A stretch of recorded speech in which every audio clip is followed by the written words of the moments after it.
Prions ensemble.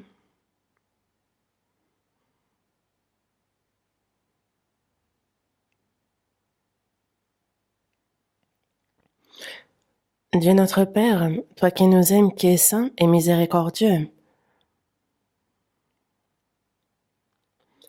nous étions éloignés, nous étions dans le péché et nous commettions toutes sortes de mal et d'iniquités dans ce monde, mais tu as eu pitié de nous. Le Seigneur Jésus fut chargé de la punition, de la malédiction, du jugement que nous devions recevoir.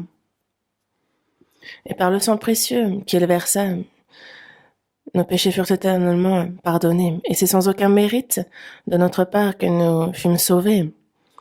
Nous te remercions, Seigneur, pour cette grande grâce. Désormais, tu nous fais la grâce de pouvoir vivre la vie qu'il nous reste, à te servir, à prêcher ton évangile, à faire le service dans ton Église. Nous te remercions pour cette grâce. À cette heure, nous qui avons été lavés par le sang précieux versé par le Seigneur, sommes réunis devant toi, nous louons ton nom, nous apprenons ta parole. Et nous te remercions, Seigneur, pour cette communion que tu nous permets d'avoir au sein de ton Église sainte. Nous croyons en ce que tu marches, tu es parmi nous.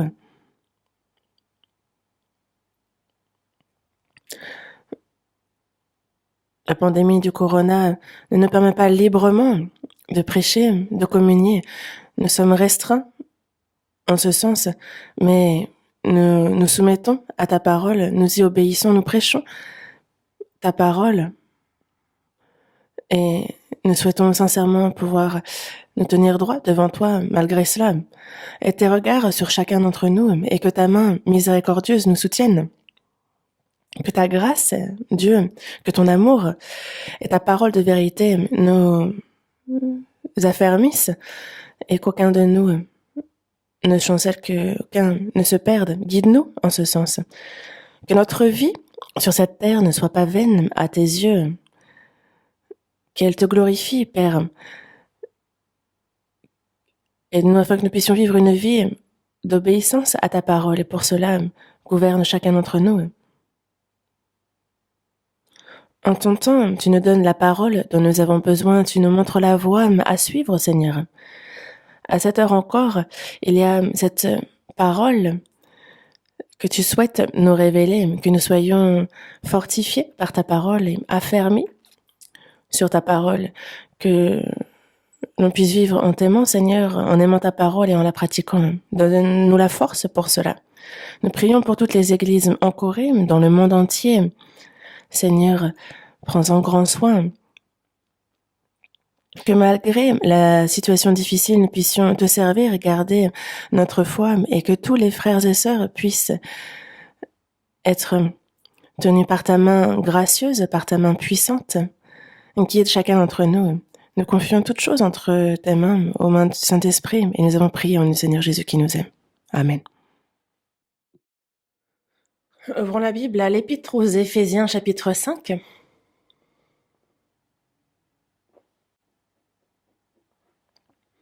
Épître aux Éphésiens, chapitre 5.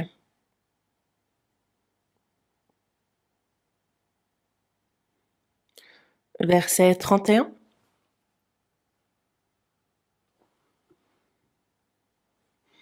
Verset 31 et verset 32. Je vais les lire. Éphésiens chapitre 5, verset 31 et verset 32. C'est pourquoi l'homme quittera son père et sa mère et s'attachera à sa femme et les deux deviendront une seule chair. Ce mystère est grand. Je dis cela par rapport à Christ et à l'Église. Jusqu'ici?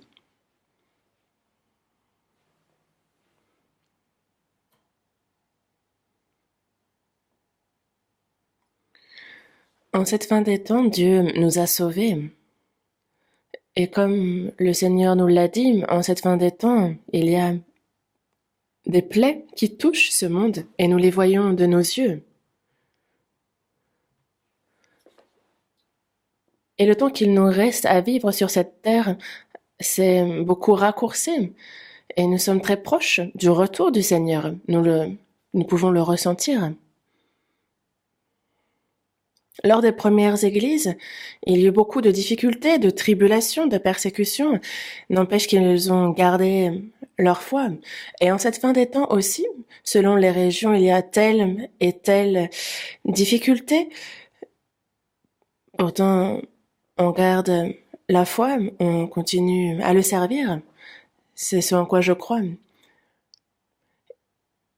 Il est vrai que les petites difficultés que nous rencontrons ne peuvent justifier de ralentir, de nous relâcher dans la foi et de commettre telle ou telle erreur, car les épreuves, les tribulations, les difficultés, plus elles se multiplient, plus il nous faut nous appuyer dans le Seigneur, être obéissant, car on se rend bien davantage que sans la protection et sans l'aide du Seigneur, nous ne pouvons survivre dans ce monde.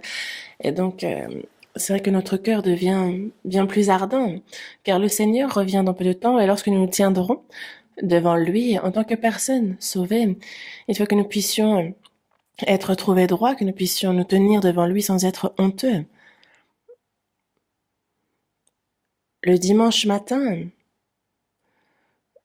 nous continuons à étudier sur le statut et la vie du chrétien né de nouveau, quelle vie il convient de vivre à un chrétien. Et aujourd'hui encore, nous allons voir sous ce même titre, le statut et la vie du chrétien né de nouveau. Nous allons étudier ensemble la parole. Et nous savons bien que notre salut est précieux, très précieux.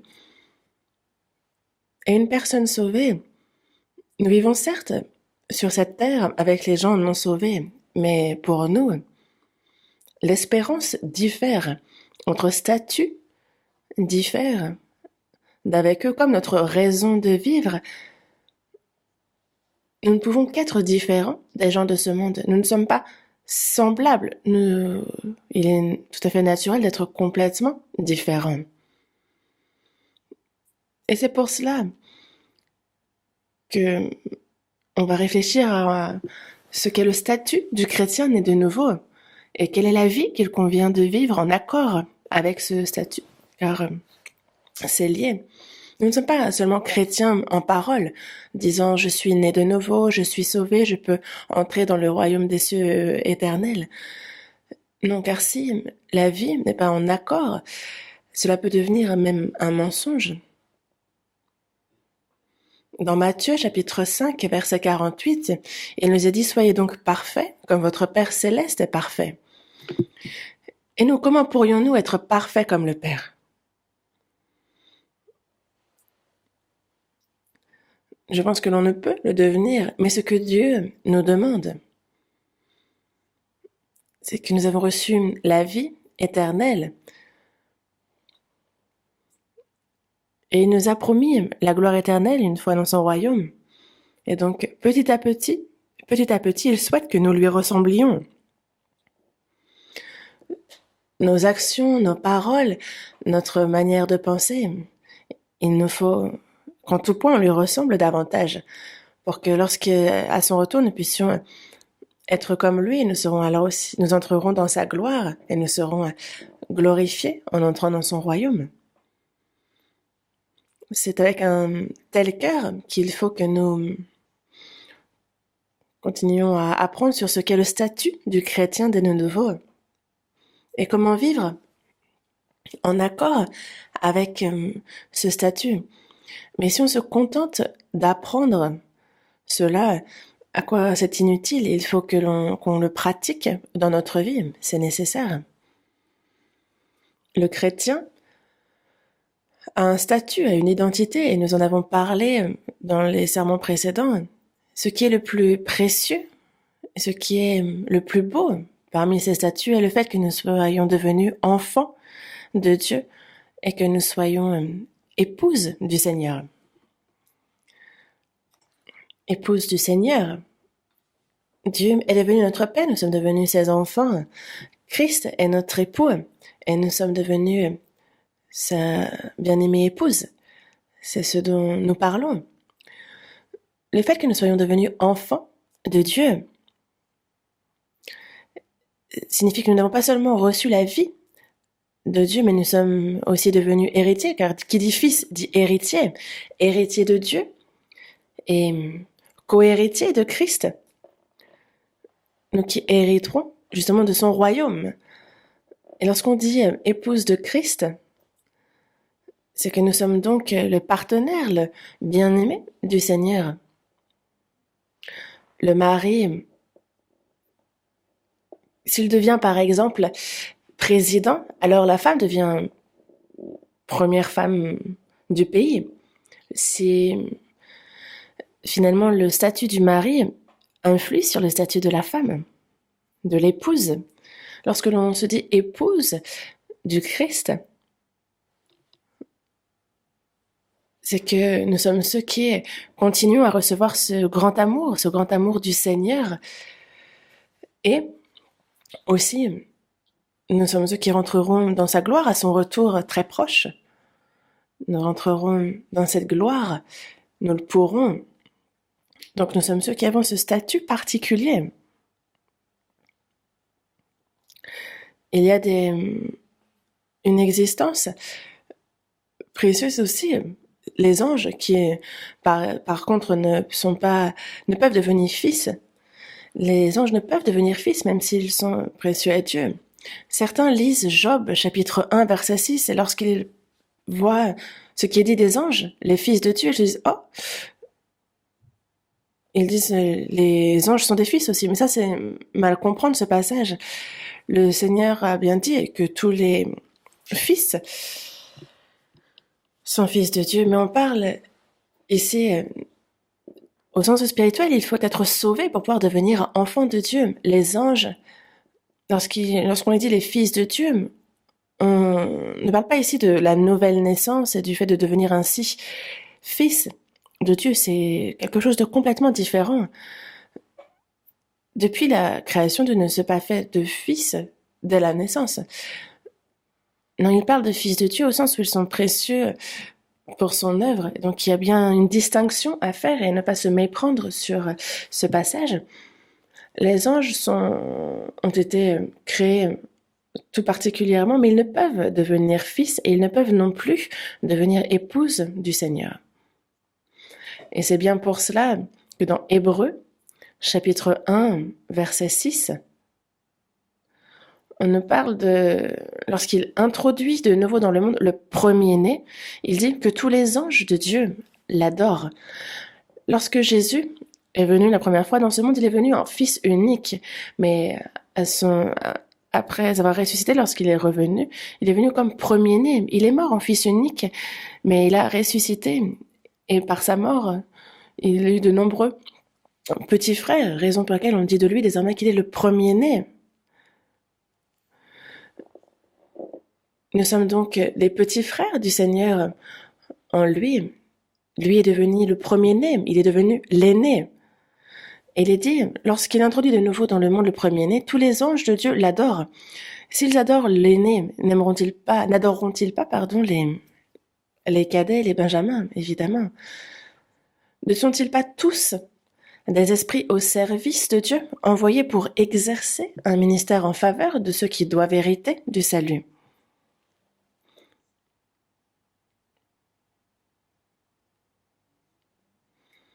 Les anges sont donc là pour exercer un ministère, pour servir.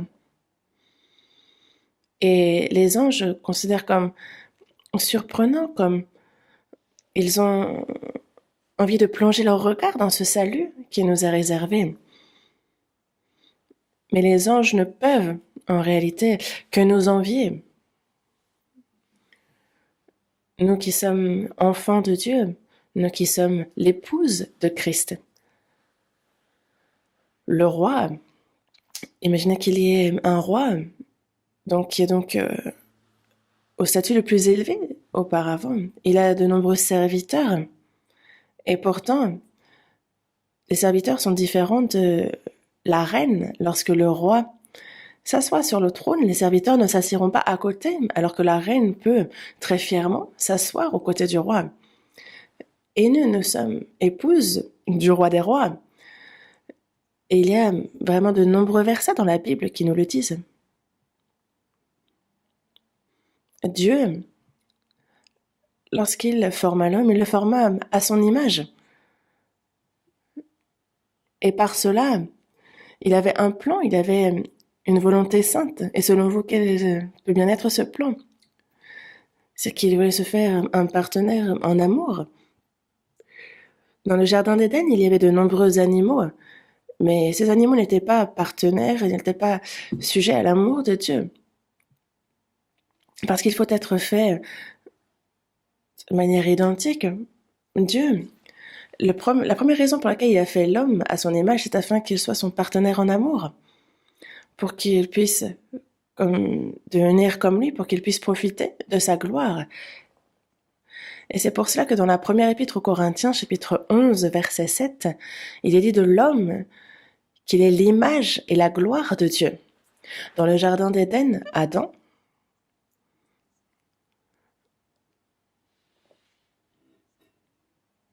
il est l'ombre et le modèle réduit de ce roi qui gouverne la terre et l'univers. Et c'est pour cela que on dit de Jésus qu'il est la figure, que Adam, pardon, est la figure de celui qui devait venir. En fait, l'Éternel, Dieu dit, il n'est pas bon que l'homme soit seul. Et donc, il lui a fait une aide semblable à lui. Mais, dès le début,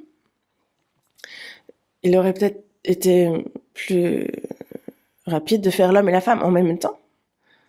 Mais dans la Genèse, on se rend compte que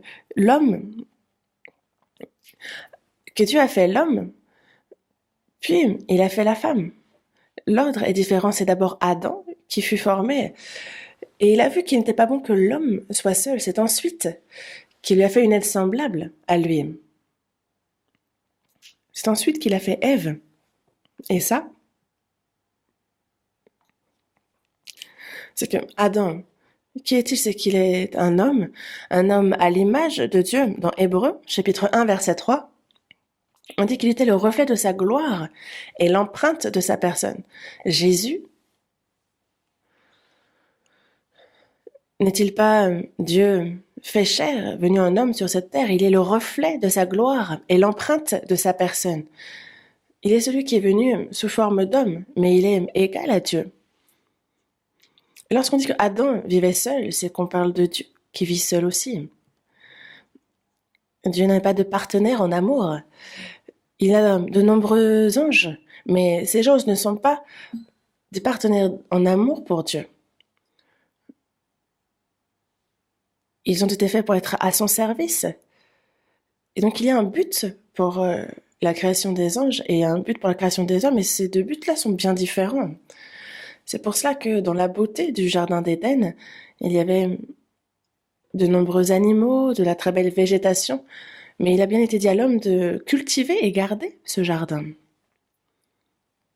Car le roi de ce jardin, c'est Adam. Et c'est un peu comme un modèle réduit du monde de Dieu. Et lorsque il nous parle de cet homme qui a été formé pour être un partenaire en amour de Dieu,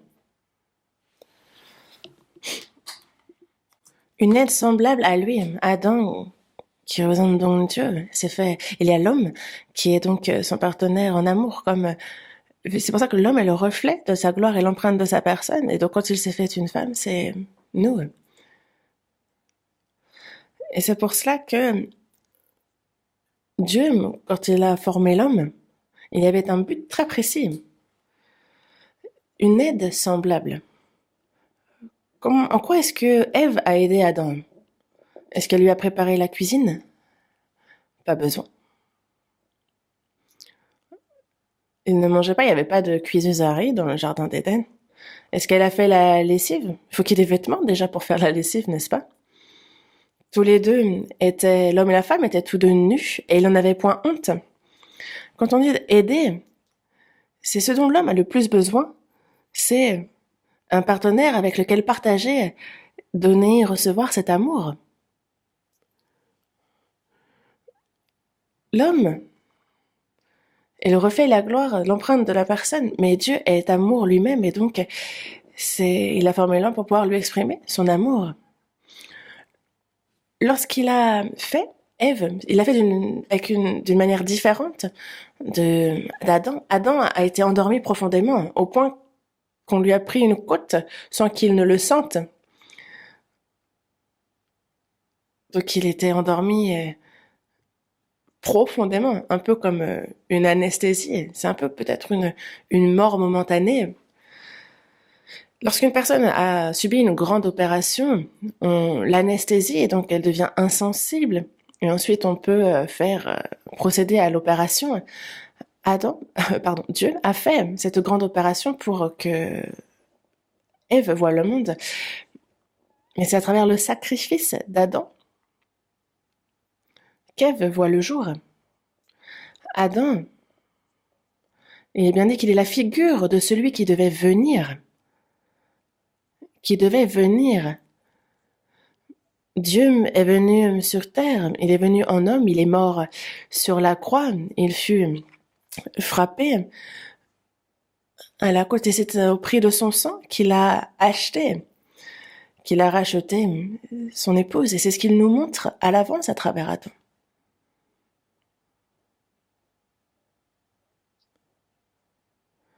Adam était endormi profondément, il se réveille et il voit à ses côtés sa femme, Miss Ève. Il est en train de sourire jusqu'aux oreilles. Et donc Dieu amène Ève jusqu'à lui en lui disant c'est ta femme. Et donc il s'en réjouit et dit voici cette fois qui est os de mes os et chair de ma chair. On l'appellera femme parce elle a été prise de l'homme.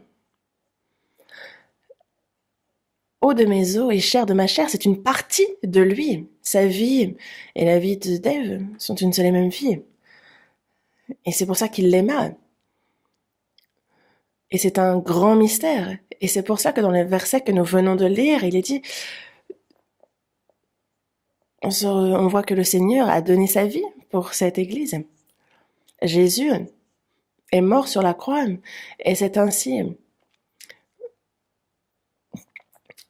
que nous sommes sauvés.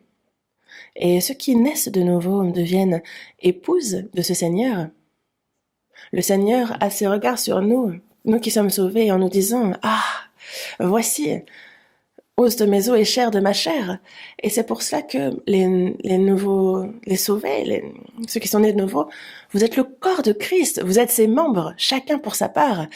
Nous sommes une part de Christ. Et il nous aime comme quand nous sommes os de ses os et chair de sa chair, il nous aime comme une partie de lui. Vous êtes le corps de Christ, l'Église. Et donc, les nés de nouveau sont l'Église et Christ est l'époux de cette Église. Vous êtes le corps de Christ et en fait ce mystère est grand. Nous sommes devenus un seul et même corps.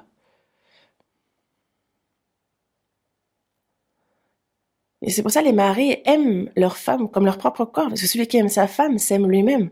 Mais ce mystère est grand, je dis cela par rapport à Christ et à l'Église. Parce que celui qui s'attache au Seigneur est avec lui un seul esprit. Et ce mystère est grand. Nous, sauvés, c'est selon le plan saint et le but de Dieu que nous sommes devenus l'épouse. Et désormais, comme nous le savons, depuis Adam, et ensuite, nous sommes devenus rebelles à Dieu.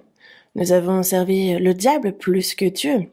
Nous fûmes chassés du jardin d'Éden et toute communication avec Dieu fut rompue.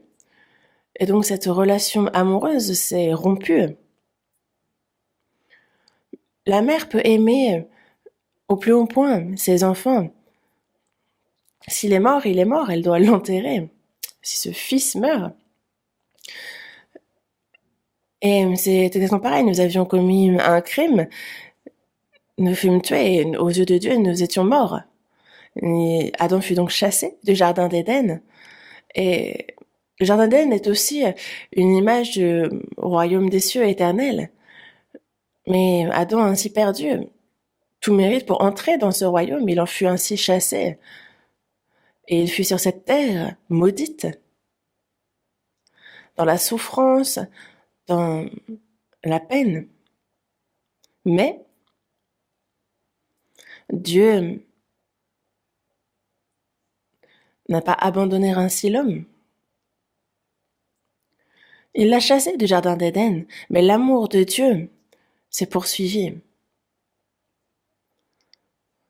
Et comme vous le savez, après le déluge, il est dit que nul ne cherchait Dieu. À l'époque de la tour de Babel et de sa construction, Dieu regarde s'il y a un homme qui le cherche, il n'y en a aucun qui fasse le bien, pas même un seul. Et s'il laisse les choses ainsi, alors c'est la perte et la destruction de tout homme. Donc Dieu n'a pas abandonné l'homme. Et au lieu où la tour de Babel était construite, là où l'idolâtrie était pratiquée, c'est là qu'il se choisit Abraham, et sa descendance comme peuple. Ainsi, durant 2000 ans, durant une longue histoire, c'est ce peuple qu'il dirige et gouverne. Et pourquoi cela? Cela ne signifie pas qu'il n'aime que le peuple d'Israël, non, mais le peuple d'Israël, parmi tous les peuples de ce monde, ont été particulièrement choisis pour pouvoir, parmi toute la création de Dieu, il aurait bien dit qu'ils sont honorés aux yeux de l'Éternel. Parmi toutes les créations de Dieu, parmi toutes ces créatures, il n'y a que l'homme qui soit honoré à ses yeux. Nous qui fûmes formés à son image, il nous aime à un point qu'on ne peut écrire, et c'est ce que nous pouvons voir. En fait, il nous le montre à travers l'histoire d'Israël, et c'est pour cela qu'il s'est choisi ce peuple. C'est pour cela que toute l'histoire du peuple d'Israël, cela ne s'arrête pas à l'histoire de ce peuple, mais cela nous montre qui est Dieu, ce qu'il souhaite donner, comment il agit, combien il aime les hommes. Toutes ces choses-là sont manifestées à travers le peuple d'Israël et son histoire. Et c'est pour cela que Dieu se choisit le peuple d'Israël et il dit à ce peuple, il dit ton créateur est ton époux. Dieu dit du peuple d'Israël qu'il est sa bien-aimée épouse. Ton créateur est ton époux. Et la relation époux-épouse n'est pas une relation simple. C'est une question cruciale. Et c'est pour ça que dans Ésaïe, chapitre 54, verset 5, il est dit « Ton créateur est ton époux ». Il s'adresse au peuple d'Israël en lui disant « Ton créateur est ton époux ». Et non pas seulement au peuple d'Israël, mais à toute créature, à tout homme. C'est ce qu'il dit, il s'adresse à eux en leur disant « Vous hommes, le créateur est ton époux ». L'Éternel des armées est son nom. Et ton Rédempteur est le Saint d'Israël. Il se nomme Dieu de toute la terre. Et lui qui est le Dieu de toute la terre, il a formé l'homme à son image. Et il lui dit, ton Créateur est ton époux. Est-ce que cela ne vous surprend pas? Mais dans Jérémie, chapitre 31, verset 3, il dit de nouveau, « Je t'aime d'un amour éternel. C'est pourquoi je te conserve ma bonté. Je t'aime d'un amour éternel. C'est pourquoi je te conserve ma bonté, ma miséricorde, avoir de la peine pour l'un ou pour l'autre, même s'ils commettent le péché, même s'ils sont désobéissants. Ils restent bons. Regardez les parents, combien ils aiment leurs enfants, même s'ils commettent des bêtises, des erreurs, ils les aiment quand même. Ils souhaitent que tout se passe au mieux pour eux. Dans Osée, chapitre 2, verset 18, l'Éternel dit bien que en ce jour-là, tu m'appelleras mon mari. Et c'est quand ce jour? Ce jour-là, quand est-ce? Le jour de notre salut, le jour où le Seigneur nous sauve. Dans Jean chapitre 14, verset 20, il dit « En ce jour-là, vous connaîtrez que je suis en mon Père, que vous êtes en moi et que je suis en vous. » Dès que nous recevons le salut, nous savons qu'il nous a sauvés, qu'il nous a donné la vie, qu'il est devenu notre Père. Jésus est aussi notre mari. Nous sommes son épouse. C'est surprenant, non? Non? Comment se peut-il que nous soyons devenus enfants de Dieu, que nous soyons devenus épouses de Christ? C'est Dieu qui a fait les choses ainsi. Qu'est-ce que vous pouvez bien faire contre? Si par hasard, imaginons qu'il est un roi qui se rend dans un orphelinat misérable, il voit un enfant, un orphelin, donc sans parents, et il fut battu, et il a des bleus partout, et donc il y a cet orphelin misérable, et c'est une orpheline, et il lui dit, toi, viens. Il la lave très proprement, la revêt de beaux habits, et il lui dit, tu es ma femme. C'est des choses qui n'arrivent pas dans ce monde. Bon, peut-être que je ne sais pas, mais nous qui étions dans le péché, qui étions comme dans une déchetterie, il est venu nous chercher. Il a eu de la peine pour nous qui étions misérables et par le sang versé par le Seigneur, c'est par sa parole qu'il nous a lavés, qu'il nous a purifiés, qu'il nous a pris ainsi pour son épouse. Et c'est quelque chose auquel il faut croire, car la Bible nous le dit. Ce n'est pas moi qui vous dis cela, c'est la Bible. Et le reste de notre vie, jusqu'à ce que nous entrions dans son royaume, désormais, c'est par son amour et par sa vérité qu'il nous guide. Et c'est pour ça que dans Osée, chapitre 2, verset 21, il nous dit bien « Je serai ton fiancé pour toujours. »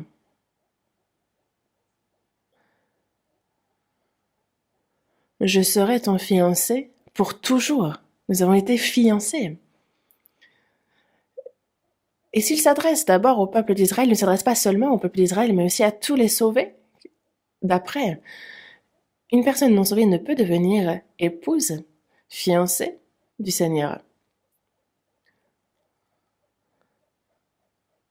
Parce que il s'adresse ici à ceux qui, dans les jours suivants, seront sauvés.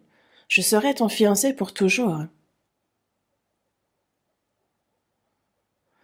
Est-ce que vous imaginez un peu? Et ce n'est pas un arnaqueur qui nous parle ici. C'est Dieu. C'est la parole du Dieu, c'est la parole du Seigneur. Et Dieu nous sauve. Et a fait de nous la fiancée du Seigneur. C'est peut-être incroyable, mais c'est un fait. Le fait que nous soyons devenus enfants de Dieu est un fait, et c'est d'ailleurs remarquable. Le fait que nous soyons désormais fiancés, que nous soyons partenaires en amour du Seigneur, c'est aussi un fait. Il est bien haut de mes os et chair de ma chair.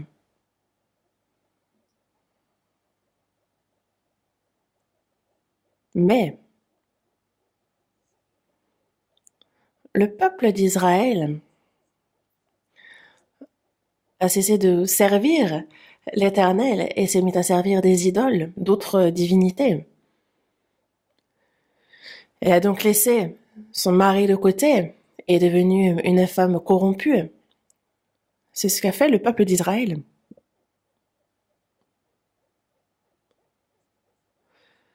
Dieu, s'est adressé au peuple d'Israël en disant qu'il l'avait abandonné. Dans les 10 commandements, il y en a un qui dit « Tu ne feras point d'image taillée ».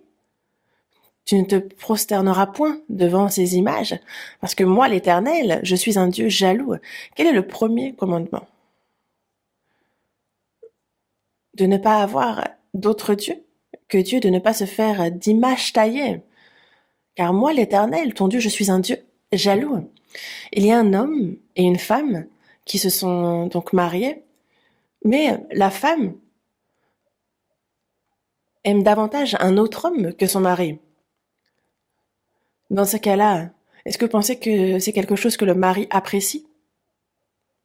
En fait, j'ai entendu que aux États-Unis, il y avait un homme qui avait un peu perdu la tête parce que il trouvait sa femme très belle, elle était charmante, elle était adorable, et donc en fait, tous les hommes l'appréciaient. Est-ce que c'est quelque chose dont le mari se réjouit? Pas du tout. Lui, il s'en réjouissait, mais c'est qu'il a perdu la tête. Dieu nous a aimés jusqu'à donner sa vie, il nous a sauvés. Et donc il dit bien nous aimer d'un amour éternel. Il souhaite vivre avec nous toujours. Mais une personne sauvée, un homme fait à l'image de Dieu. Est-ce que vous pensez que Dieu apprécie de voir cette personne servir, vénérer un autre Dieu, une divinité? Non. Et c'est parce que Dieu aime cette personne qu'il est jaloux. Une personne qui n'a pas d'amour pour telle ou telle personne n'a pas de jalousie non plus pour cette personne. Une personne qui n'est pas jalouse de voir sa femme avec un autre, c'est que cette personne n'aime pas sa femme. Dans Jacques, chapitre 4, on nous parle de femmes adultères. Adultères que vous êtes, ne savez-vous pas que l'amour du monde est inimitié contre Dieu? Celui donc qui veut être ami du monde se rend ennemi de Dieu. Ici, Dieu s'adresse aux sauvés de ce monde. Si les chrétiens on voit leur cœur détourné par les choses de ce monde, s'ils aiment ce monde, alors ils sont adultères. C'est inimitié contre Dieu. Et dans Jacques chapitre 4, verset 5, il est dit, croyez-vous que l'Écriture parle en vain? C'est avec jalousie que Dieu chérit l'Esprit qu'il a fait habiter en nous. L'Esprit, ce Saint-Esprit qu'il a fait habiter en nous, c'est avec jalousie que Dieu le chérit. Pourquoi? Parce qu'il nous aime. Mais qu'il soit jaloux ou non, est-ce que vous pouvez vivre comme bon vous semble? Non. Évidemment. Lui qui nous aime d'un amour éternel, nous ne devons pas trahir cet amour qu'il a pour nous. Dieu a donné amour et grâce, il souhaitait bénir ce peuple d'Israël qu'il s'est choisi. Mais eux l'ont trahi et ont commis l'idolâtrie. Ils se sont appuyés sur les autorités étrangères plutôt que sur lui. Et c'est bien pour cela que c'est la fureur et la punition qui ont frappé le peuple d'Israël. On le voit dans l'histoire d'Israël. Il nous a montré aussi ce qui nous attend à travers cette histoire d'Israël. Dans le psaume 73, verset 27, il est dit « Voici, ceux qui s'éloignent de toi périssent. Tu anéantis tous ceux qui te sont infidèles. » Ceux dont le cœur se sont détournés de Dieu sont infidèles. Une femme dont le cœur n'est plus tourné vers son mari, vers un autre homme, et qui va vers lui, alors oui, c'est l'adultère, c'est être infidèle. Mais dans le psaume 14, verset 2, il est dit « De l'Éternel, du haut des cieux, qu'il regarde les fils de l'homme pour voir s'il y a quelqu'un qui soit intelligent, qui cherche Dieu. Mais tous sont égarés, tous sont pervertis, il n'en est aucun qui fasse le bien, pas même un seul. Ils ne cherchent pas Dieu, ils ne font pas le bien, au contraire, ils font le mal. Ils sont pervertis, ils sont donc ennemis de Dieu. » Et c'est ça, en fait, l'état de l'homme qui a quitté Dieu. Mais cette femme, égarée, pervertie, Dieu ne l'abandonne pas. Il souhaite qu'elle se repente et qu'elle revienne à lui. C'est la requête, c'est ce qu'il s'attend, c'est ce qu'il attend. Il attend que la femme fasse ainsi. Dans Osée, chapitre 14, il est dit « Israël, reviens à l'Éternel ton Dieu ». Parce qu'ils ont quitté l'Éternel, il les appelle à revenir. Dans Osée, chapitre 14, verset 4, « Je réparerai leur infidélité, j'aurai pour eux un amour sincère. » J'aurai pour eux un amour sincère. Je réparerai leur infidélité. Donc il va les guérir, les corriger. Et j'aurai pour eux un amour sincère, un amour sans retenue, un amour infini. Et pour une personne qu'on aime, avec d'un amour sincère, alors l'on pourrait tout donner, par simple raison, juste par amour. Et c'est pour ça qu'il invite le peuple d'Israël à revenir à lui. Dans Jérémie, chapitre 3, verset 14, il est dit « Revenez, enfants rebelles, dit l'Éternel. » Enfants rebelles, vous qui êtes pervertis, revenez, car je suis votre maître. Ces enfants rebelles, ceux qui ont quitté Dieu, il les appelle à revenir, car je suis votre maître, votre époux. Dans Ésaïe, chapitre 44, verset 22, il est dit « J'efface tes transgressions comme un nuage et tes péchés comme une nuée. Reviens à moi, car je t'ai racheté. » Est-ce que c'est une parole qui s'adresse seulement au peuple d'Israël ou à toute la terre? Non, désormais, quel que soit le péché que l'on ait commis, ça va. Comme nous le savons, personne ne reçoit pas le salut parce qu'il a trop de péchés. Non, c'est parce qu'ils me rejettent, qu'ils sont rebelles à Dieu, qu'ils périssent. Et il est dit, reviens à moi, car je t'ai racheté, je t'ai pardonné. Reviens donc à moi. Cette femme pervertie, cette femme qui a abandonné son mari le pardonne. Il suffit donc à cette femme de revenir. Si elle revient, elle est pardonnée.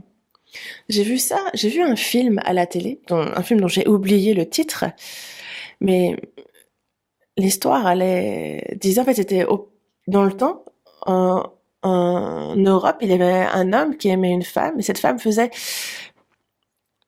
du ballet. Et les deux s'aimaient d'un amour sincère, s'aimaient vraiment, mais la guerre a éclaté.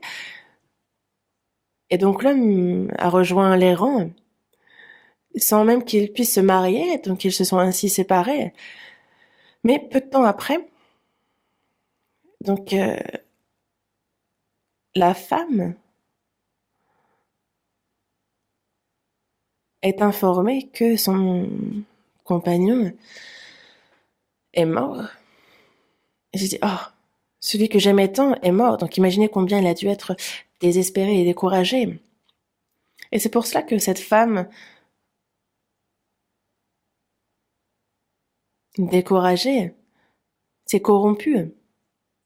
Elle est devenue une prostituée. Et donc elle séduit les militaires qui reviennent du front. Et donc elle vit comme bon, mais elle est vraiment devenue une femme pervertie.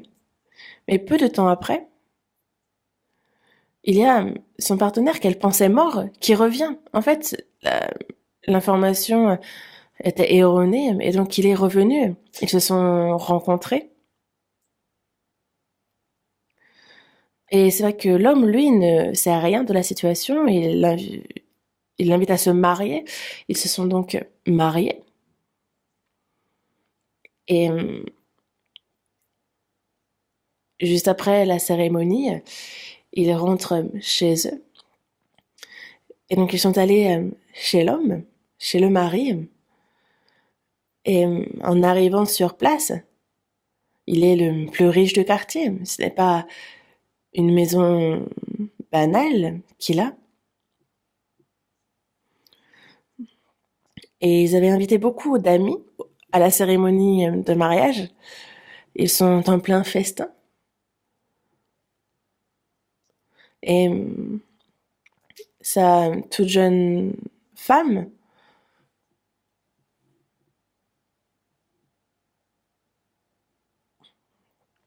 elle ne peut oublier ce qu'elle a fait En l'attendant, sa conscience ne la laisse pas tranquille et elle peut dire comment est-ce que moi, je pourrais devenir la femme d'un tel homme, sachant qui je suis, sachant qui il est.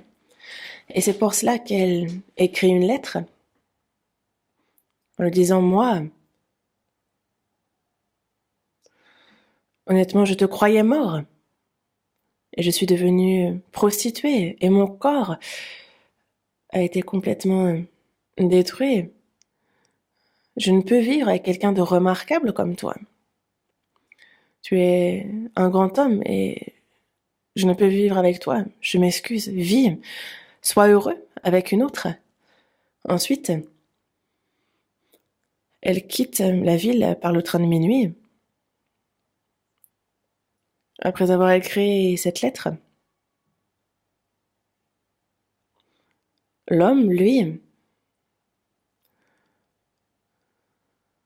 revient plus tard et se rend compte que sa femme a disparu. Il voit la lettre, la lit.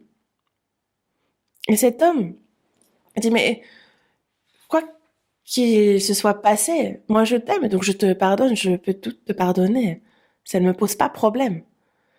Et c'est pour cela qu'il se rend à la gare et qu'il la poursuit. Mais c'est une grande ville, il erre ici et là. Et au final, il ne la retrouve pas. C'est une fin triste. C'est ainsi que se termine le film. Mais qu'est-il arrivé à cette femme? Ça la torturait tellement qu'elle s'est rendue près d'un grand fleuve et s'est suicidée en se jetant par-dessus le pont. C'est l'histoire de ce film. Mais en regardant ce film, je me suis dit, ah, quels que soient les péchés que nous ayons commis, le Seigneur nous prend dans ses bras. Ce n'est pas ce qui pose problème, et la Bible nous le dit, n'est-ce pas?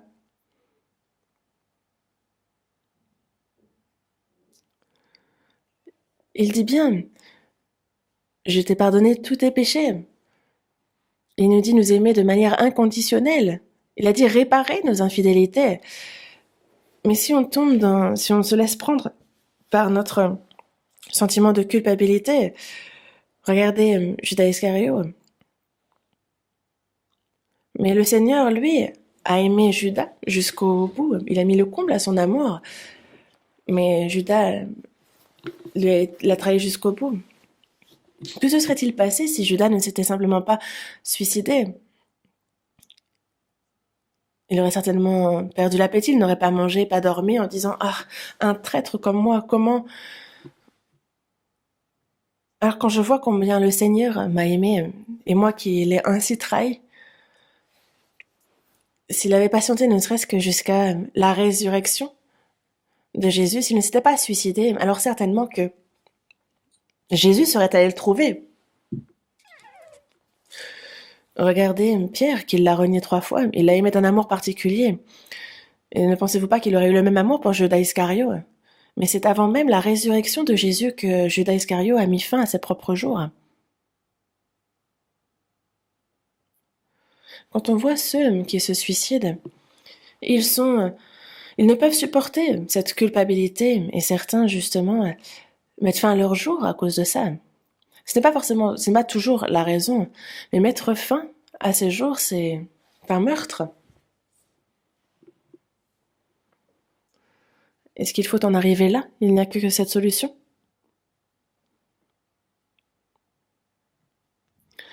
Dieu a dit à Adam, tu n'en mangeras pas, le jour où tu en mangeras, tu mourras. Il s'est finalement un peu suicidé. Et nous, il nous faut croire en cet amour, car Dieu nous a tant aimés qu'il a donné son Fils unique.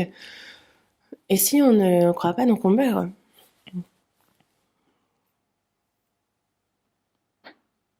Une personne qui a soif et faim, on lui donne à manger et à boire, mais si elle ne mange ni ne boit, alors c'est comme un suicide. Ainsi, dans Osée, on voit que, dans le chapitre 3, on voit que l'Éternel s'adresse au prophète et lui dit « Va encore et aime une femme aimée d'un amant et adultère. Aime-la comme l'Éternel aime les enfants d'Israël, qui se tournent vers d'autres dieux et qui aiment le gâteau de raisin.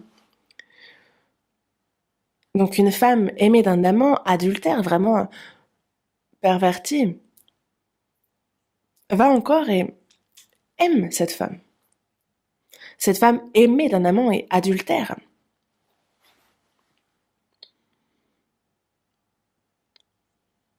Osée, lui, va donc vers cette femme, lui donne de l'argent et l'achète. Il l'emmène avec lui, la prend pour femme et dit « Désormais tu seras avec moi un moment et ne suis plus un autre homme. »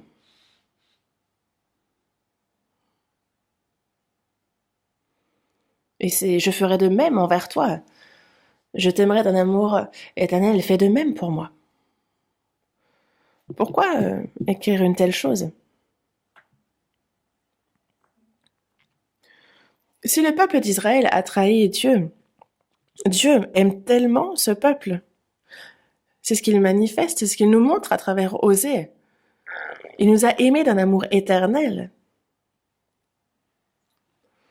Nous qui étions une femme aimée d'un amant, une femme adultère.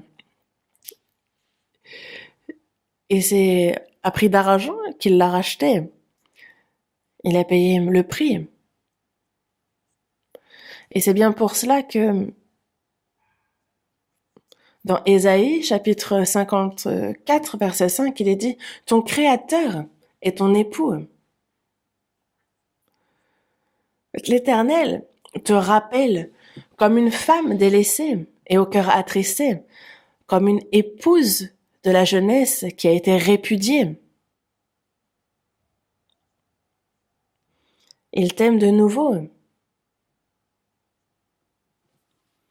d'un amour éternel, comme une épouse de la jeunesse qui a été répudiée,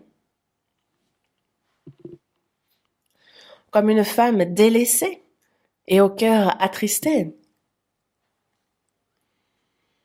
Dieu dans sa parole dit bien, quelques instants je t'avais abandonné, quelques instants parce que tu t'étais perverti, quelques instants je t'avais abandonné, mais avec une grande affection je t'accueillerai. Dans un instant de colère, je t'avais un moment dérobé ma face, mais avec un amour éternel j'aurai compassion de toi, dit ton Rédempteur.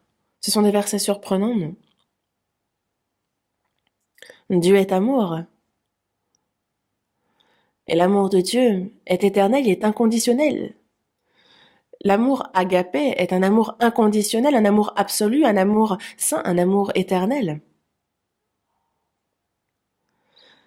Et devant cet amour-là, il n'y a aucun pécheur qui ne puisse périr.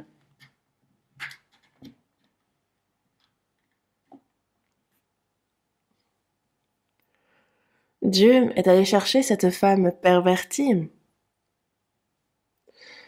pour la prendre comme femme. Et c'est pour cela qu'il se fait un corps venu sur cette terre. C'est pour ça que Jésus est là. Pourquoi est-il venu au monde? Il est venu pour sauver les pécheurs. Pourquoi? Pour prendre ces pécheurs comme épouse. Et c'est bien pour cela qu'il est venu chercher cette femme aimée d'un amant. Et c'est vrai que dans le film que j'ai vu, l'homme ne retrouve pas la femme, mais Dieu, lui, me trouve.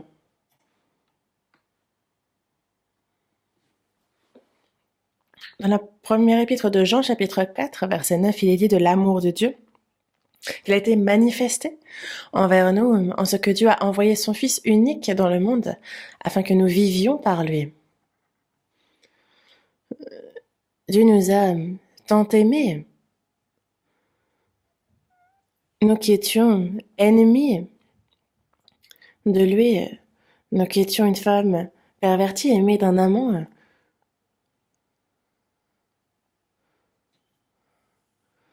Mais il a accompli l'œuvre du salut. Pourquoi?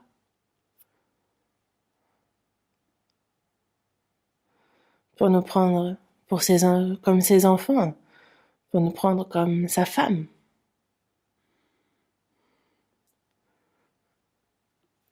pas pour Dieu quelque chose de plus grand. Nous sommes ses enfants, nous sommes sa femme, et il nous aime tant. Nous qui étions ennemis à cause de nos péchés, il nous a pris pour ses enfants et nous fait rentrer dans son royaume éternel, et ça, c'est vraiment surprenant. Moi, j'ai lu ça dans la Bible et je me suis dit, oh, une telle chose existe dans ce monde. Dans le psaume 144, verset 3, il est dit de l'Éternel, qu'est-ce que l'homme pour que tu le connaisses? Le Fils de l'homme pour que tu prennes garde à lui. L'homme est semblable à un souffle, ses jours sont comme l'ombre qui passe. Nous vivons vainement dans le péché, puis nous mourrons. Mais comment, qu'est-ce que l'homme pour que tu le connaisses, pour que tu l'aimes ainsi, que tu l'aimes jusqu'au bout? Pourquoi avoir sauvé de tels pécheurs comme nous? Qu'est-ce que l'homme pour que tu agisses ainsi? Il a dit de nous que nous étions honorés. Nous sommes honorés à ses yeux. Nous sommes ses enfants. Ses fils, et il nous a fait comme partenaires en amour. Et il nous veut pour femmes, pour qu'on entre ensemble dans sa gloire.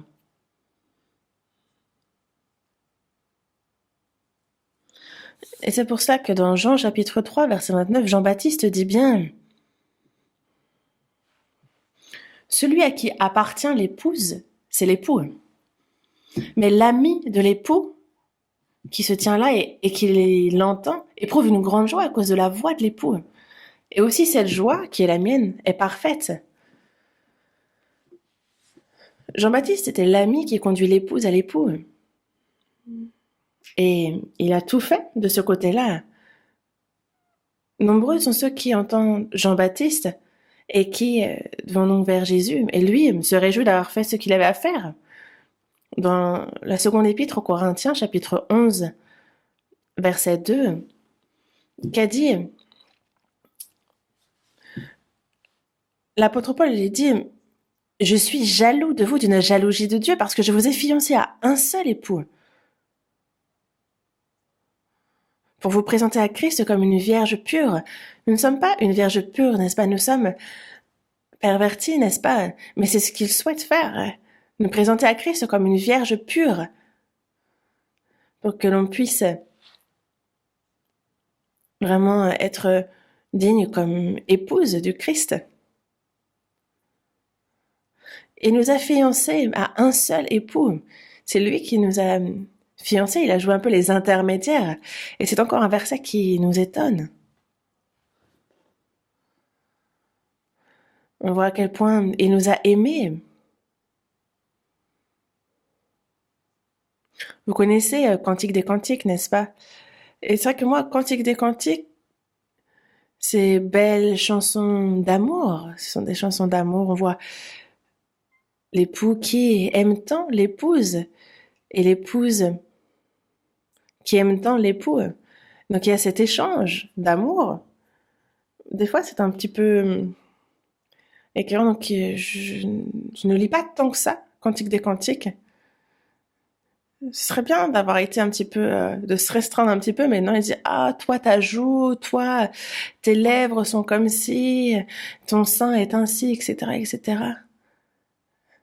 Certains, en fait, utilisent ce livre quand ils écrivent des lettres d'amour. Ah, ne faites pas ça. Mais dans Cantique des Cantiques,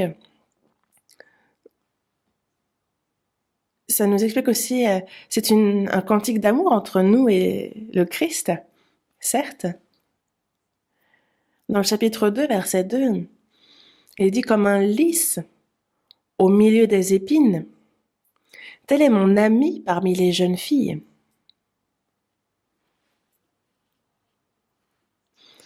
Dans Cantique des Cantiques, chapitre 2, verset 2, donc, mon amie, celle que j'aime, est comme un lys au milieu des épines. Les épines, c'est vraiment, ça fait même mal à la vue, mais elle, c'est un lys au milieu des épines. Comme un lys au milieu des épines. Nous aussi, nous sommes un lys au milieu des épines. C'est que le vent souffle et nous sommes arrachés par ces épines, et c'est douloureux d'ailleurs. Mais nous sommes un lys. Comme un lys au milieu des épines, j'émane le parfum de Christ. Et je trouve que c'est une très belle expression. Comme un lys au milieu des épines. Et aussi, dans le Cantique des Cantiques, dans le chapitre 2, à partir du verset 10, il est dit, mon bien-aimé parle et me dit, lève-toi, mon ami, ma belle, et viens. Car voici, l'hiver est passé, la pluie a cessé, et elle s'en est allée. Les fleurs paraissent sur la terre, le temps de chanter est arrivé, et la voix de la tourterelle se fait entendre dans nos campagnes. Et c'est ainsi que le Seigneur s'adresse à nous. Mon bien-aimé nous dit, lève-toi, mon ami, ma belle, et viens. La pluie a cessé, elle s'en est allée, le jugement est passé. Les fleurs paraissent sur la terre. Le temps de chanter est arrivé. Le Seigneur nous parle de se réjouir ensemble. Et ce sont de belles expressions, c'est vrai. Mais on va quand même voir un passage, on va ouvrir à Cantique des Cantiques. C'est juste après Ecclésiaste, Cantique des Cantiques, chapitre 4, verset 12. Verset 12. Tu es un jardin fermé, ma sœur, ma fiancée, une source fermée, une fontaine scellée.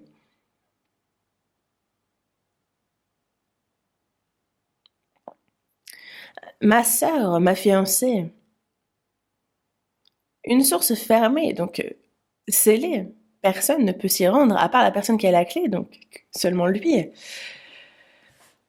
Un jardin fermé auquel personne ne peut pénétrer, une source fermée. Il est le seul à vouloir en boire, une fontaine scellée. Donc personne ne peut y toucher, n'est-ce pas?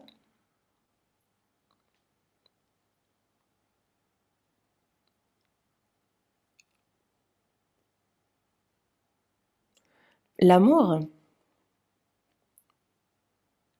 on souhaite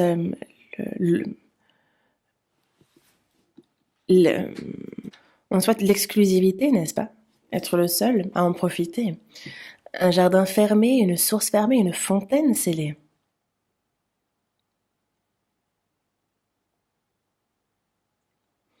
Et dans Proverbes, chapitre 5, on va ouvrir la Bible à Proverbes, chapitre 5, verset 15.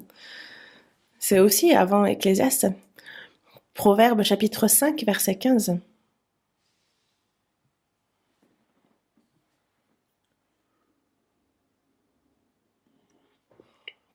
Chapitre 5, verset 15.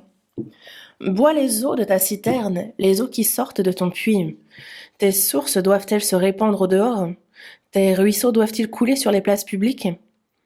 Qu'ils soient pour toi seul, et non pour des étrangers avec toi. Que ta source soit bénie, et fais ta joie de la femme de ta jeunesse. Bois les eaux de ta citerne, les eaux qui sortent de ton puits. Que nous dit-il ici? De se réjouir et d'être heureux dans cet amour-là. Tes sources doivent-elles se répandre au dehors? Tes ruisseaux doivent-ils couler sur les places publiques? Fais en sorte que cette source, que ces eaux ne débordent pas, qu'elles ne s'étendent pas. Qu'ils soient pour toi seul et non pour des étrangers avec toi. Ce n'est pas quelque chose que l'on partage avec autrui. Cet amour de Christ, on le partage, mais il y a cette relation intime et personnelle avec le Seigneur, et c'est une relation que l'on ne peut partager avec personne, et c'est ce que le Seigneur souhaite d'ailleurs.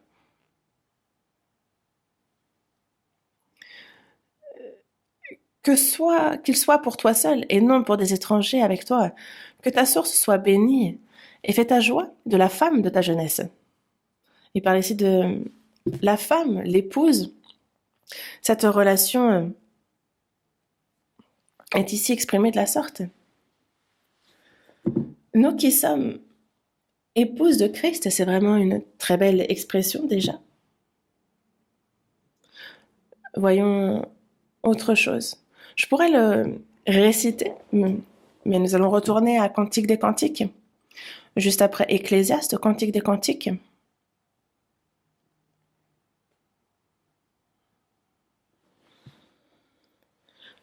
Chapitre 8, verset 7. Les grandes eaux ne peuvent éteindre l'amour, et les fleuves ne le submergeraient pas.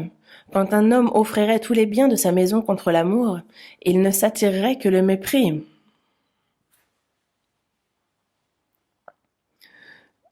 On nous parle ici de l'amour, et à la fin, juste avant, dans le verset 6, il est dit que l'amour est fort comme la mort.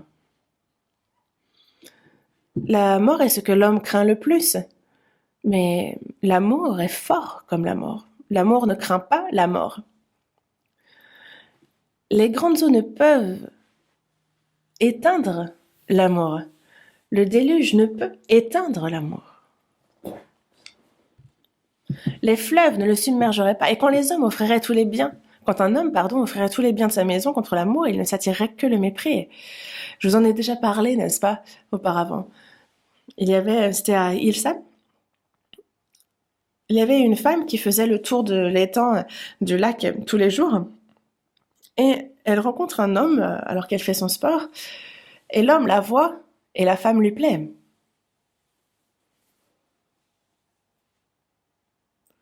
Mais c'est une femme mariée.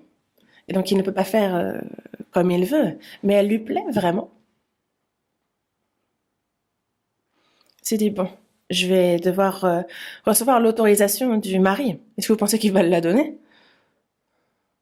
Mais qu'a-t-il dit? Il a dit, je te donnerai 5 milliards pour ta femme. Tu me donnes ta femme et je te donne 5 milliards. Et donc le mari se réfléchit. 5 milliards. Avec 5 milliards, je pourrais acheter une belle maison, je pourrais bien vivre avec mes enfants.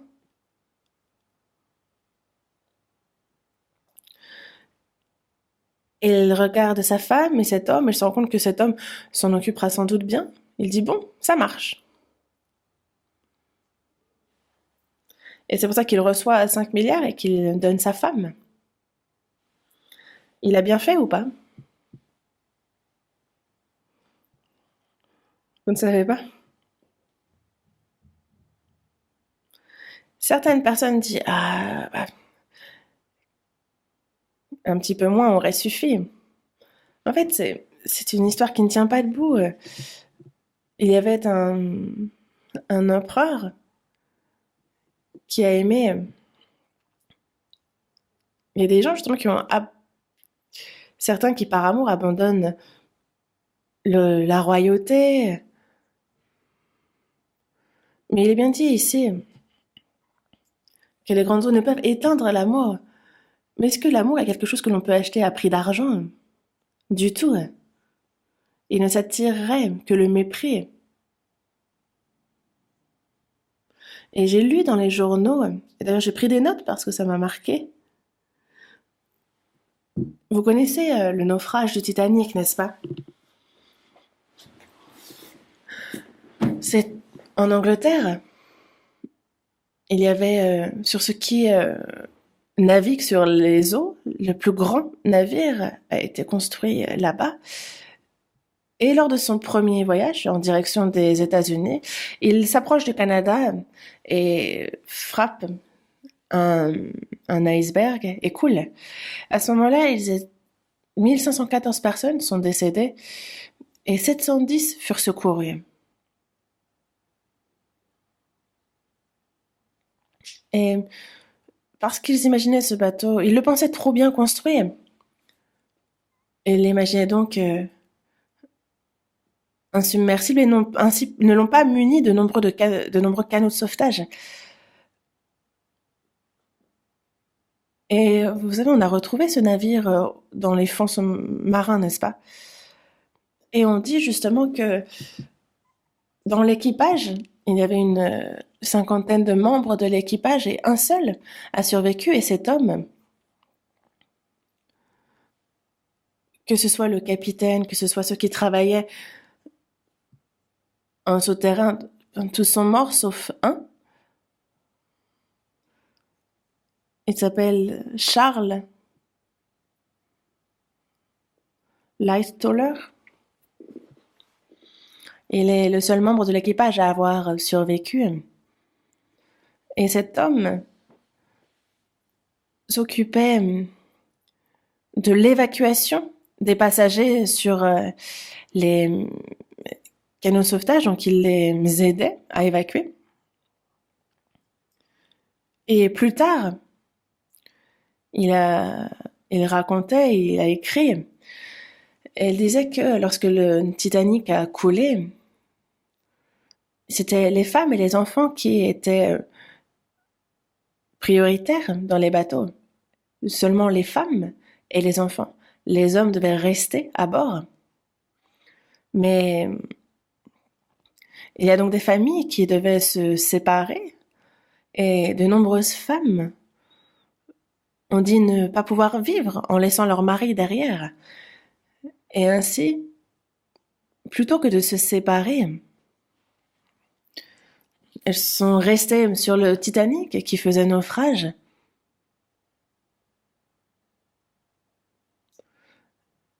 Il y a eu de nombreux morts et des femmes. Très peu de femmes ont laissé leur mari derrière et sont montées dans les canots de sauvetage.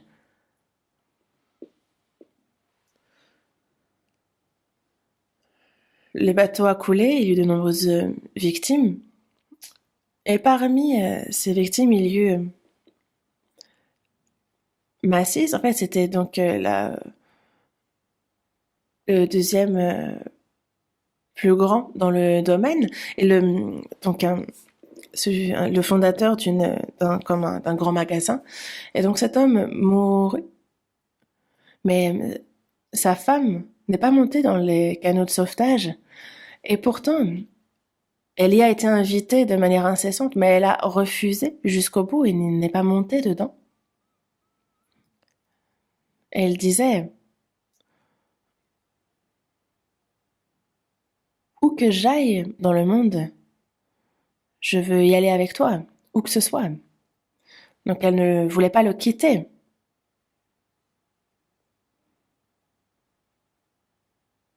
Elle a ainsi refusé de monter dans le bateau de sauvetage. Et c'est à l'âge de 63 ans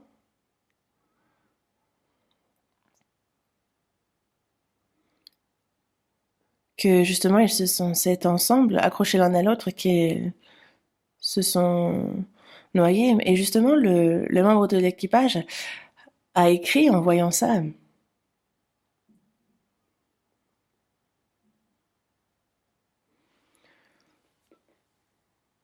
En fait, ils ont fait une stèle en mémoire de ce couple aussi. Et le membre de l'équipage qui a survécu a dit que de grandes eaux ne peuvent briser l'amour et une inondation non plus.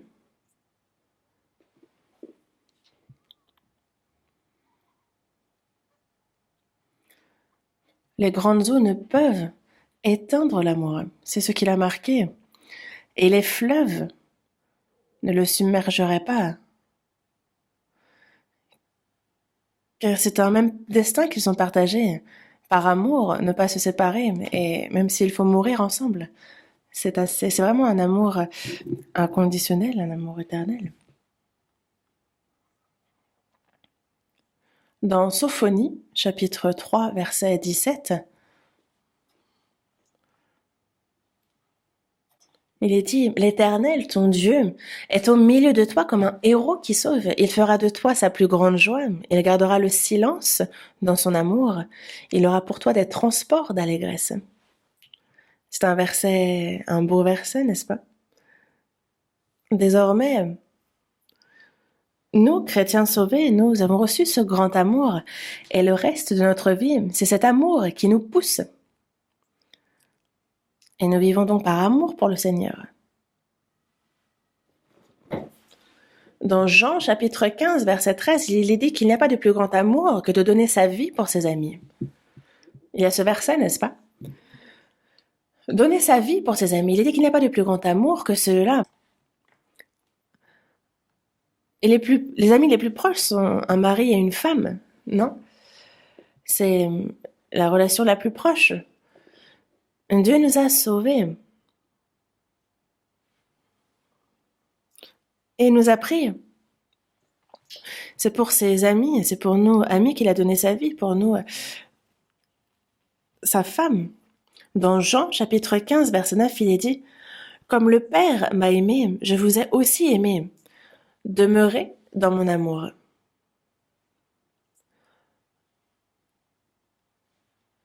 Et comme le Père m'a aimé, je vous ai aussi aimé. Et voici, si vous gardez mes commandements, vous demeurez dans mon amour. De même, j'ai gardé les commandements de mon Père et je demeure dans son amour. Et ce n'est pas un amour banal. Il a bien dit « Celui-ci est mon Fils bien-aimé, en qui j'ai mis toute mon affection. » Comme il a aimé le Seigneur, Dieu nous a aussi aimés d'un même amour. Il a donné sa vie pour nous. Et lorsqu'il nous dit de demeurer dans son amour, il nous dit de garder ses commandements, parce que si vous gardez mes commandements, vous demeurez dans mon amour.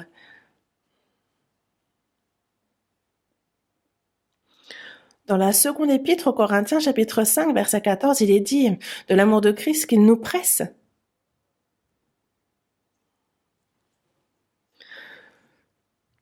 Parce que nous estimons que si un seul est mort pour tous, tous donc sont morts. Donc cet amour de Christ nous presse, c'est lui qui nous pousse, c'est lui qui nous maintient. Et c'est cet amour-là qui va nous pousser. Nous en sommes désormais, nous sommes pris par cet amour. Dans la première épître de Pierre, chapitre 1, verset 8, il est dit que lui que vous aimez sans l'avoir vu, en qui vous croyez sans le voir encore, vous réjouissant d'une joie ineffable et glorieuse. Parce qu'il nous a aimés. Dans la première épître de Jean, chapitre 4, verset 19, il est dit que pour nous, nous l'aimons parce qu'il nous a aimés en premier. Et c'est parce que nous avons été aimés en premier, nous avons reçu cet amour, et c'est de cet amour-là que nous l'aimons en retour. Nous sommes poussés par cet amour, parce que cet amour est si grand que nous en sommes vraiment devenus complètement esclaves. Nous en sommes captifs. Dans la Genèse, chapitre 22, verset 12, on voit Dieu qui s'adresse à Abraham et qui lui dit « Abraham, va sur la montagne et donne ton fils, Isaac, en holocauste. Comme quand tu offres des brebis, offre ton fils. » Qu'a dit Abraham? Lui qui était plus précieux que tous ses biens, que sa femme, que sa propre vie. Lui qui était à la fleur de l'âge, il devait avoir vers 14 ans. Alors qu'il grandit très bien, c'est à ce moment-là que Dieu lui demande de le sacrifier. Qu'a fait Abraham? A-t-il dit « Ah, ça c'est impossible ». Il a demandé à ce qu'on lui donne plus de temps? Non, il s'est levé à l'aube, il a dit « Partons, partons vers cette montagne ». Dans la Genèse, chapitre 22, verset 12, on le voit qu'il s'apprêtait, il l'a attrapé comme une brebis. Et c'est alors que Dieu lui dit « Abraham, stop ! Je vois bien, n'avance pas ta main sur l'enfant, ne lui fais rien, car je sais maintenant que tu crains Dieu et que tu ne m'as pas refusé ton fils, ton unique. » Dans Jean, chapitre 21, verset 15, Jésus ressuscité se montre à ses disciples et il dit à Pierre « Simon, fils de Jonas, m'aimes-tu plus que ne m'aiment ceux-ci? Toi qui a crié que si eux m'abandonnent, toi tu ne m'abandonnerais pas. » Lui, certainement, Pierre n'a certainement pas pu lever la tête et regarder le Seigneur à cause de la honte. Car Jésus qui lui dit ces paroles-là, parce que certainement qu'il a été dans la crainte, parce que lui-même l'a renié 3 fois. Il lui dit, Jonas, m'aimes-tu plus que ne m'aime ceci? C'est vrai que Pierre a aimé le Seigneur, mais ça c'était du courage, c'était humain. Ce n'est pas un amour qui lui permettait de suivre le Seigneur.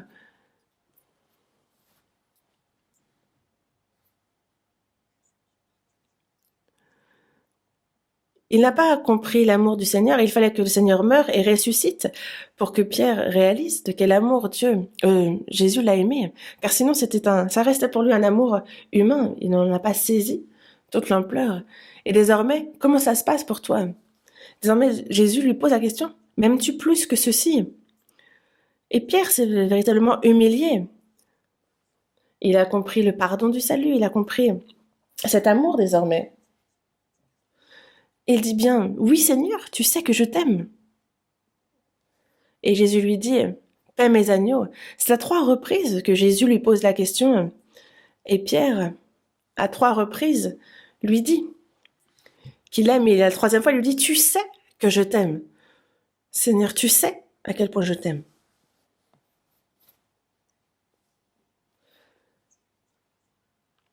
Paie mes agneaux. Le Seigneur confie son œuvre, son travail à ceux qui l'aiment. Et parce que nous aimons le Seigneur, parce qu'il nous a aimés, nous l'aimons. Et nous ne faisons pas que l'aimer, nous vivons pour lui.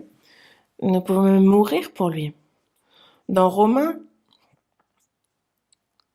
chapitre 14, verset 7 à 8, il est bien dit, en effet, nul de nous ne vit pour lui-même, et nul ne meurt pour lui-même, car si nous vivons pour le Seigneur, et si nous mourons pour le Seigneur. Donc soit donc que nous vivions, soit que nous mourions, nous sommes au Seigneur.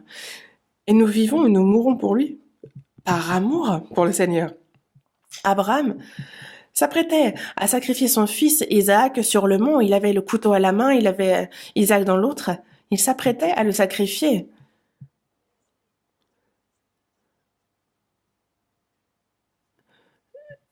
Et qu'est-ce qui est différent de Dieu qui emmène son fils unique, Jésus, sur le mont Golgotha? Le Seigneur nous a confirmé son amour. Et désormais, il nous demande, m'aimes-tu? À quel point m'aimes-tu? M'aimes-tu plus que tout ceci? M'aimes-tu, plus que ce monde? Et il nous faut lui répondre. Vous ne pouvez pas répondre par un mensonge. Il nous faut l'aimer toute la fin de notre vie, que l'on meure, que l'on vive, parce que, à vrai dire, on pourrait bien mourir 100 fois, que l'on ne pourrait pas rendre à l'Éternel tous ses bienfaits envers nous. Mais, nous qui avons reçu cet amour, si l'on n'aime pas le Seigneur en retour, si on vit comme bon nous semble, qu'est-ce que cela veut dire? Dans Jean chapitre 14, verset 23, Jésus dit bien que si quelqu'un m'aime, il gardera ma parole, et mon Père l'aimera. Nous viendrons à lui et nous ferons notre demeure chez lui.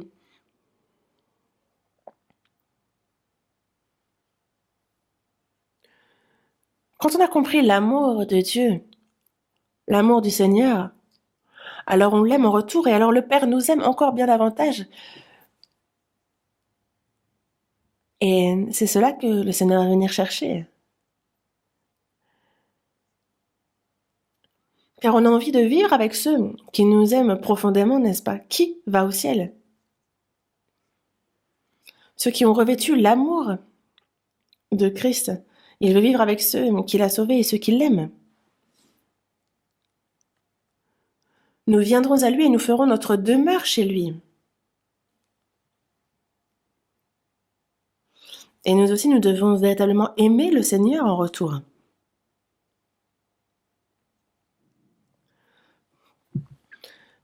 Allez et prêchez à toute la création. Celui qui nous a sauvés, il nous a sauvés par sa parole. Et c'est cet évangile-là que nous prêchons. Nous aimons cet évangile qui nous a sauvés. Nous aimons ceux à qui nous le prêchons, car nous souhaitons également leur salut. Et donc nous prêchons cet évangile. Dans la première épître de Jean, chapitre 4, verset 16, il est dit « Nous avons connu l'amour que Dieu a pour nous et nous y avons cru. » Dieu est amour. Nous avons connu cet amour et nous y avons cru. Nous aimons le Seigneur en retour. Et c'est parce que nous l'aimons que quelles que soient les tribulations, les épreuves que nous rencontrons, si c'est pour le Seigneur, alors nous pouvons les supporter. Dans Romains chapitre 8, du verset 35 au verset 39, il est dit « Qui nous séparera de l'amour de Christ? Sera-ce la tribulation, l'angoisse, la persécution, la faim, la nudité ou le péril ou l'épée ?» C'est à cause de toi qu'on nous met à mort tout le jour, qu'on nous regarde comme des brebis destinées à la boucherie. Et dans toutes ces choses, nous sommes plus que vainqueurs par celui qui nous a aimés. Car j'ai l'assurance que ni la mort, ni la vie, ni les anges, ni les dominations, ni les choses présentes, ni les choses à venir, ni les puissances, ni la hauteur, ni la profondeur, ni aucune autre créature ne pourra nous séparer de l'amour de Dieu manifesté en Jésus-Christ, notre Seigneur. Une personne qui est aimée, évidemment, elle va aimer la personne en retour. Il faut être résolu à aimer parce qu'il n'a pas fait seulement que nous aimer. S'il nous a donné son amour, il souhaite qu'on l'aime en retour. Dans le psaume 97, verset 10, il est dit « Vous qui aimez l'Éternel, haïssez le mal. Parce qu'on aime l'Éternel, on hait le mal, on s'éloigne du péché. » Parce qu'on aime l'Éternel, on n'aime pas le monde. Que ce soit ce monde, il nous est bien dit de ne pas aimer ce monde ni les choses de ce monde. Dans le psaume 45, verset 11, il dit « Écoute, ma fille, vois et prête l'oreille. Oublie ton peuple et la maison de ton père. » Alors, le roi porte ses désirs sur ta beauté. De quoi est-ce qu'on parle? Lorsque l'on se marie, on doit oublier notre famille, la maison de notre père. Oublie ton peuple et la maison de ton père. Qu'est-ce qu'on veut dire? Tout ce qui concerne les désirs vis-à-vis de ce monde, toutes les joies que l'on connaissait dans ce monde, il ne faut pas y penser, il ne faut pas laisser notre cœur être détourné par ces choses. Oublie ton peuple et la maison de ton père. Écoute, ma fille, vois et prête l'oreille. C'est à la parole désormais qu'il faut que l'on prête l'oreille. Alors le roi porte ses désirs sur ta beauté. Quand on aime le Seigneur, cela réjouit le Seigneur. Et c'est ce qui est beau, mais c'est la beauté. Pour le Seigneur, c'est ça. Est-ce que c'est notre physique qui est beau pour le Seigneur? Non.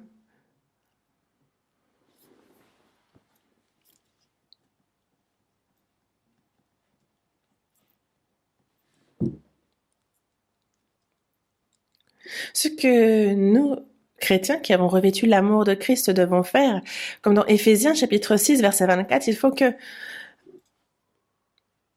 il est dit que la grâce soit avec tous ceux qui aiment notre Seigneur Jésus-Christ d'un amour inaltérable.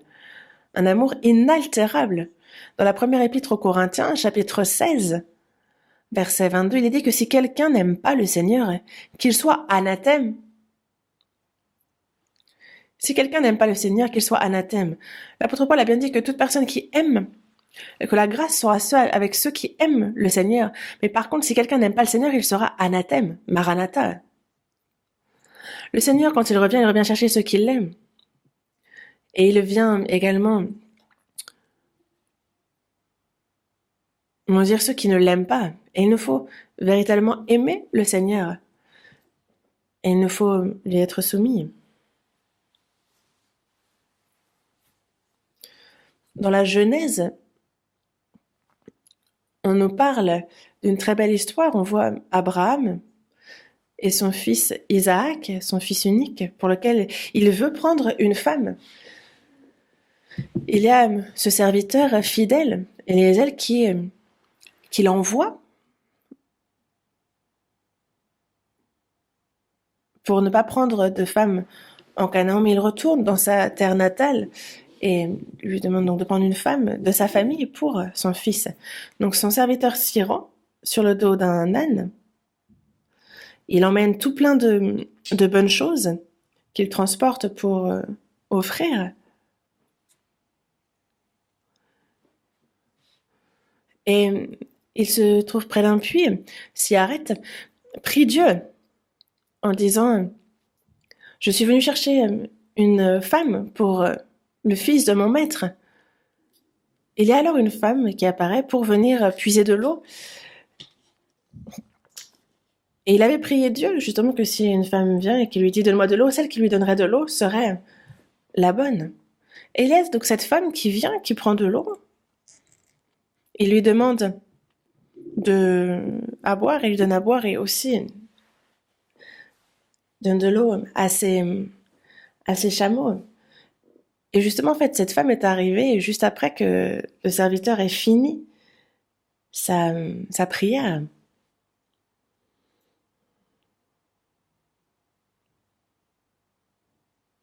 Et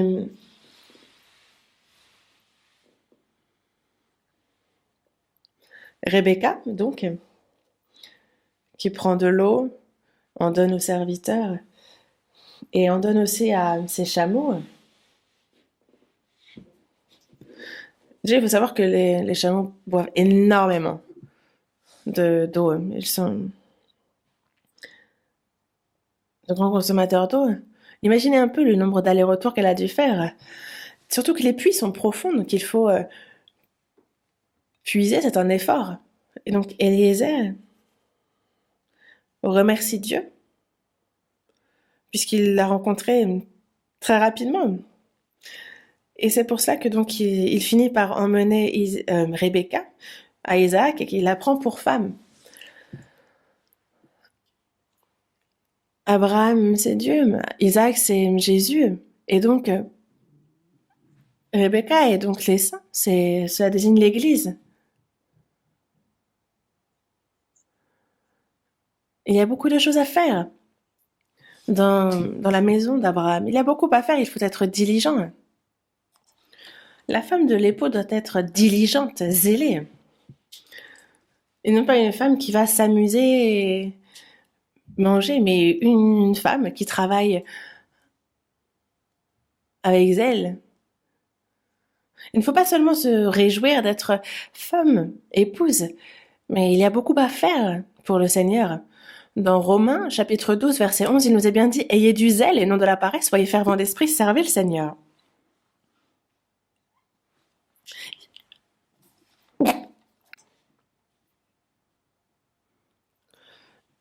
Nous devons vivre à fond pour le Seigneur. Dans Proverbes, chapitre 31, verset 10, on nous parle justement de cette femme vertueuse. Et on nous dit, qui peut trouver une femme vertueuse? Elle a bien plus de valeur que les perles. Une femme vertueuse. Quel genre de femme est vertueuse? Dans les Proverbes, chapitre 31, en fait, c'est donc le dernier chapitre des Proverbes, et on nous parle de cette femme vertueuse, c'est ce qui clôt ce livre. Il est dit de cette femme que son mari lui fait confiance, qu'elle fait le bien pour son mari.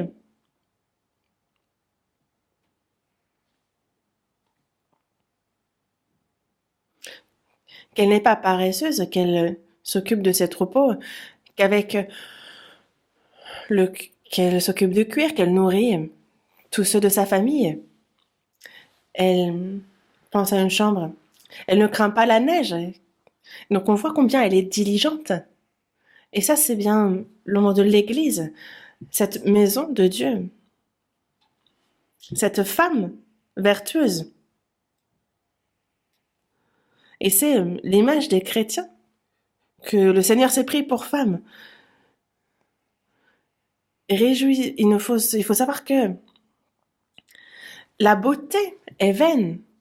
C'est la femme qui craint l'Éternel qui sera louée. La beauté, à quoi sert-elle? À rien, n'est-ce pas? Elle est vaine. Que ce soit... Il ne faut pas se parer d'une parure extérieure qui consiste dans les cheveux tressés, les ornements d'or ou les habits qu'on revêt, comme il est dit dans 1 Pierre. Il y a beaucoup de choses à faire pour le Seigneur et c'est pour lui qu'il nous faut donc travailler. Et c'est ça qui, justement, est beau. Et c'est ce qui fait que nous ne serons pas pauvres, que nous pourrons partager notre nourriture avec notre famille, que nous pourrons avoir le bras long pour ceux qui nous entourent aussi. Et c'est ce qui est beau. C'est ce que doit faire la femme de l'épouse. Et pour finir, une dernière chose. Dans Apocalypse, chapitre 19, versets 7 et 8, il est dit « Réjouissons-nous et soyons dans l'allégresse et donnons-lui gloire, car les noces de l'argent sont venues et son épouse s'est préparée et il lui a été donné de se revêtir d'un fin lin éclatant, pur, car le fin lin, ce sont les œuvres justes des saints. » Et donc justement, lorsque le Seigneur reviendra, justement, ces noces, les noces de l'agneau, s'ouvriront. Et son épouse s'est préparée, il lui a été donné de se revêtir d'un fin lin éclatant et pur. Et il est dit de ce fin lin que ce sont les œuvres justes des saints. Le Seigneur nous a sauvés, mais pas seulement, il souhaite. Il ne nous a pas seulement purifiés, justifiés. Nous devons vivre selon la volonté du Seigneur. Il nous faut justement apporter ce fin lin éclatant, pur. Ce sont les œuvres justes des saints. Nous qui sommes l'épouse, qui allons rencontrer l'époux, il nous faut être soignés lorsque nous le rencontrerons.